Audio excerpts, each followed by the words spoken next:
सुमित्रा गा, बस झाला आता. आता यापुढे तोंडातून एक शब्द जरी काढलास ना ते याद राख. कोण भरत आहे ग तुझ्या डोक्यात असलं फूल?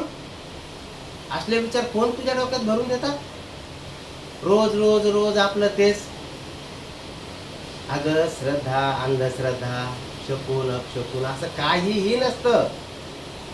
पहिले हे जे विचाराचे भूत तुझ्या डोक्यावर बसले ना ते खाली उतरव अगोदर.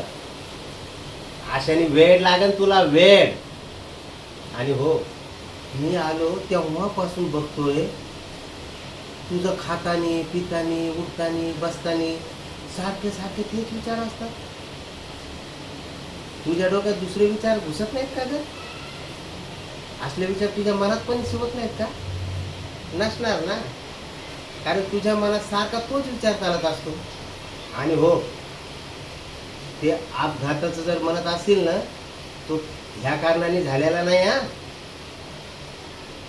आणि हा, ह्या घराचं जर म्हणशील ना, हे माझं स्वप्न होतं, स्वप्न. आणि ह्यासाठी मी खूप कष्ट केले, खूप मेहनतीने हे बनवलंय मी. मी हे घर सोडणार नाही. आणि ह्यापुढे जर तू तगादा लावलास ना, याद राख, मी तुला सोडे ना पण हे घर सोडणार नाही.